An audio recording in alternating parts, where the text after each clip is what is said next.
For this video, we're going to be demonstrating how we can use Sigmaplot to create linear plateau and quadratic plateaus.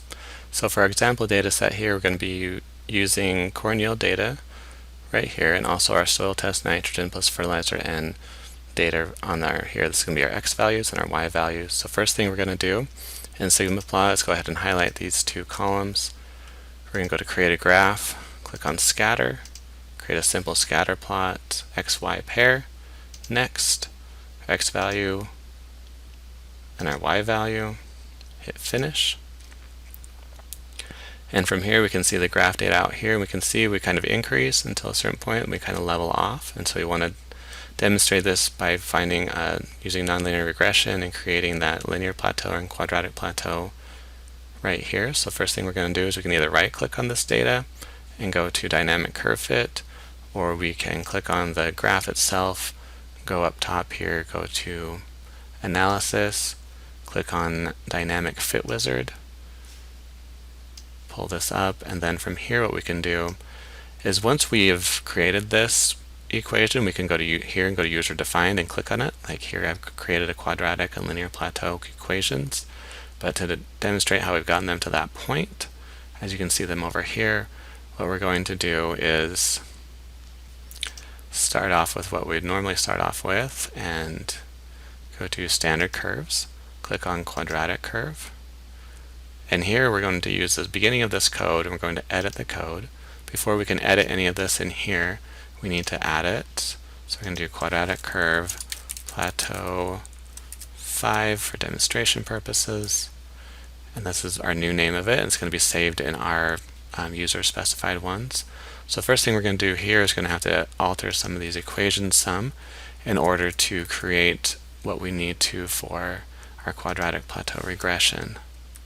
So to make this quick, I'm just going to copy and paste it in here.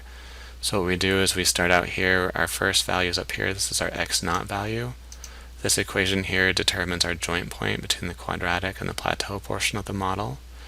Our next one is we're going to call it our region 1 part of our model, and this is just a standard quadratic curve, and that's going to be for when our x value or nitrogen rate values are below our joint point, and our region 2 equation is going to be used when that x values are above that joint point. So that's why we have x naught right here instead of x in these two places. So it uses our x naught value or that joint point value to determine yield after we go equal to or above that yield. So this next equation is our function we're going to use. So when x is less than or equal to x naught, we're going to use the region 1, and when it's greater than that, we're going to use our region 2 equation. So we'll go ahead and get rid of our old equation, and then down here, since I changed everything to a, b, and c, we're going to change these parameters to a, b, and c as well. So now everything looks good. We don't need to change anything over here. And we're going to go ahead and click OK. If there's an error, it might show up here. If you're missing a parentheses or something, check those as well. So we're going to make sure that curve is checked. We're going to hit next. We're going to make sure our x value is here and our y value is here. If we need to change it, we can use this up here. And then we're going to click next again. And this initiates some initial parameters, starts estimating them. Same thing here, it gives you a little bit of information, and then from here we're going to jump back to the worksheet, and it's going to tell us what it wants to put in the worksheet, and it's going to do it at the first empty cells and create a report. Click next. If we want to add to the current curve, we leave this checked. We can uncheck this if we don't want to create a new graph. And this is our 95% confidence and prediction bands. Sometimes they show up, sometimes they don't. And then from there we're going to, this is creating a dynamic fit profile graph. It creates something to look at as far as the number of iterations it took. Click next. When things are going to start, go ahead and click finish. That's our dynamic fit profile. We're going to go back to our new graph, and we can see here with the confidence bands as well as the prediction interval bands that showed up there. And we can go back to our original graph. Here, and we can see how this is plateaued out right here, and we can see our plateau range is probably around this 149 range here. You can probably use other SAS or other programs to calculate that optimal n rate right there, but this is how you can graph it and get Sigmaplot to graph it for you. If you want to compare this to a linear plateau, we're going to do that same thing. We're going to right click here, go up top, go to Dynamic Curve Fit. And once you define this, you can see our current quadratic plateau is already right there. One that I've already created is a linear plateau is right here. But in order to create this equation, we do this similar to what we did last time. We're going to go to Standard Curves.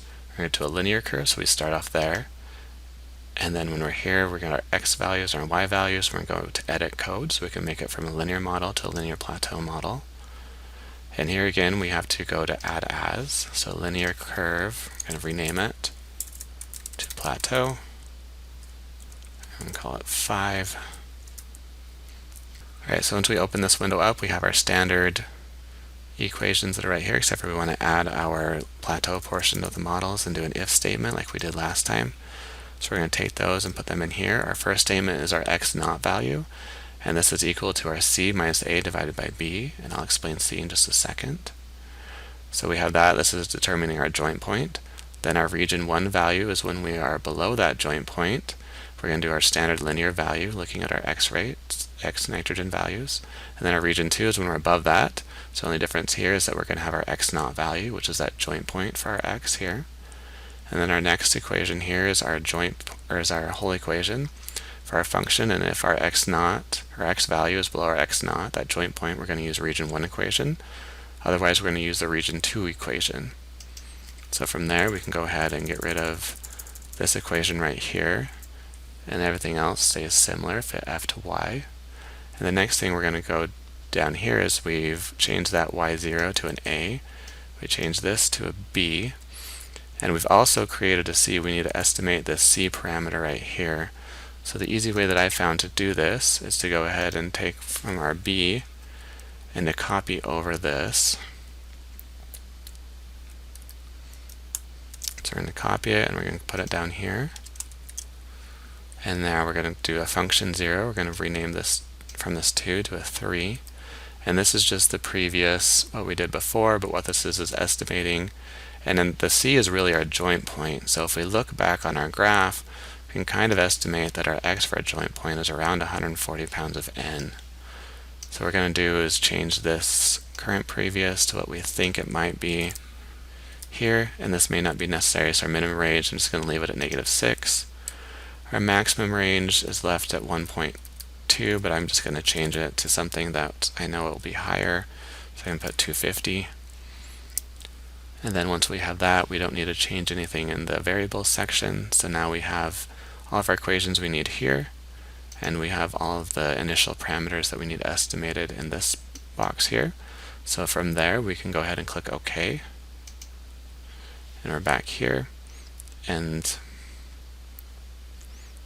so we're going to make sure we have our x value correct, our y value correct, and we're going to click Next. And this initiates the parameters.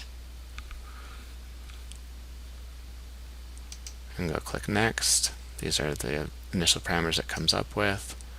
It's going to put them in the spreadsheet. It's going to create a new graph, same things as before. Click Next, and then Finish. It's our dynamic fit. You can see our linear plateau shows up here. And if we want to look at it compared, we're going to go back to graph page 1. And it looks kind of busy because we have lots of different points on here. So here, if we blow this part up, you can see the quadratic model versus a linear plateau model without the different bands that kind of make it more clear as far as which ones and the differences you can find between them. Hope this video helps. Go ahead and leave any questions or comments if you need more help.